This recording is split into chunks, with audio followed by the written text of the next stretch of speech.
One of the common questions that we get as real estate attorneys is how can we pass our property onto our children without going through probate or with the least hassle as possible. What we typically recommend is, and what we tell people is, each situation is a case-by-case basis because each family's situation is different. However, one thing I would want to warn you against is the most logical things would seem to be just to make your child a joint owner with you on a piece of property, when in fact that normally is one of the worst things that you can do. But for instance, let's say that you have a daughter and you put her on the title with you jointly.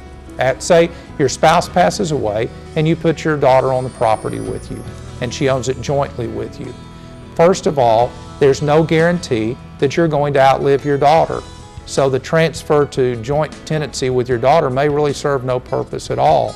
Secondly, there are no guarantees that your daughter would not encounter credit problems, marital problems, things such as that, and you could find yourself in the middle of a bankruptcy or a divorce with your property involved in that, and that's not something that anyone wants to see happen. So we advise against, except in the rarest of circumstances, to obtain property jointly with your children.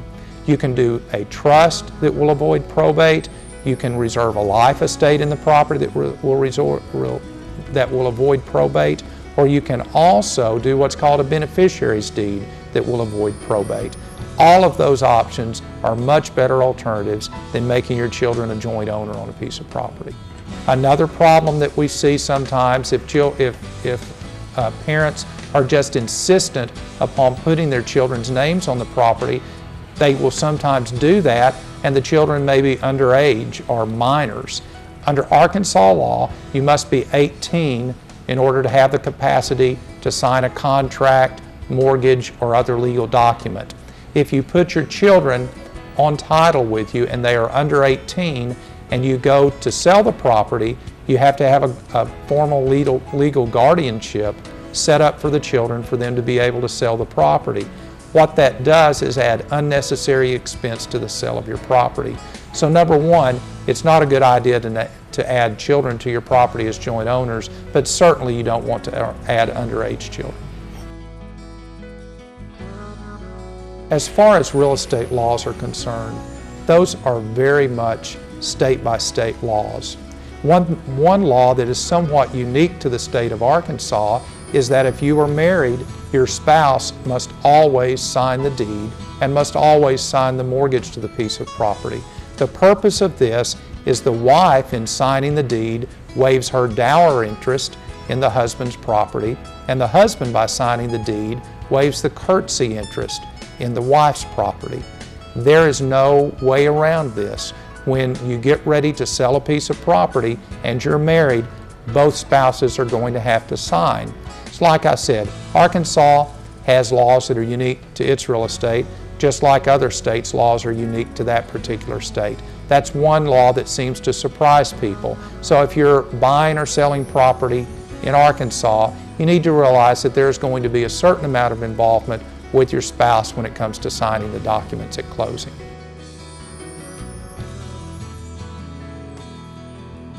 We've already mentioned that Arkansas has unique laws when it comes to who must sign a real estate contract if you're married. Another law that's somewhat unique to Arkansas has to do with what's called adverse possession, or it can also be called boundary line by acquiescence. And basically what that means is if someone puts a fence on your property or a row of shrubs or something that clearly marks the boundary, and that boundary stays that way for 7 years or more, then that line of shrubs or that fence line is in all likelihood going to be the line between the two parties. So it's possible that you could possibly lose or gain property depending upon the location of a fence or location of shrubs. And that's something you might want to be aware of when you're looking to buy a piece of property or when you're looking to sell a piece of property, is that the fence, if it's not on the line, if it's been there for more than 7 years, more than likely it's going to be the line with very few exceptions. One final difference that Arkansas law has, and maybe one of the more significant differences, is our usury law. Many times someone will want to sell a piece of property and they'll be willing to carry the paper, we like to say, or to finance the purchase price for the buyer. In that situation, Arkansas's usury law limits the amount of interest that you can charge between two individuals. As at this time, the rate is a little over 5%, 5.5%, but that changes daily. So anytime that you are financing a piece of property for someone, or someone is financing a piece of property for you, before you agree to do that, you need to inquire as to what the maximum rate of interest you can charge between two individuals is in Arkansas. Let me emphasize to you, it's not the prime rate, it's not 5 points above prime. Arkansas is different than that, and you need to check that out at the time you do your transaction. Many of the properties in Arkansas involve what we would call manufactured homes or mobile homes, which have a title to the property apart from the real estate.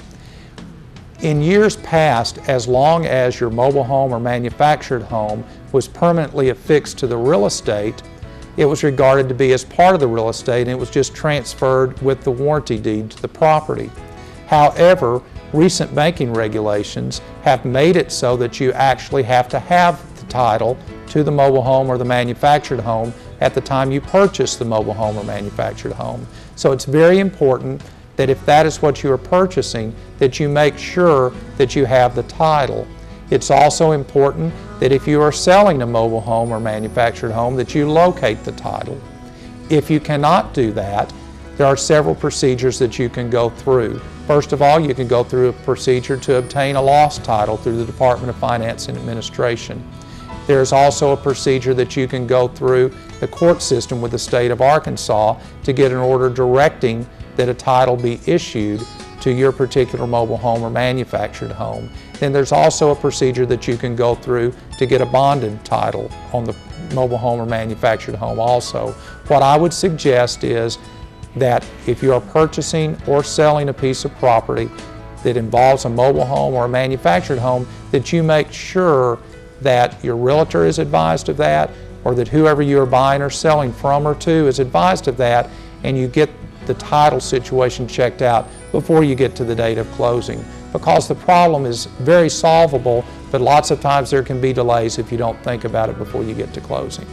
If you should have any questions on real estate issues, please feel free to call me at 870-425-2126 or visit our website, which is johnsonsandersmorgan.com.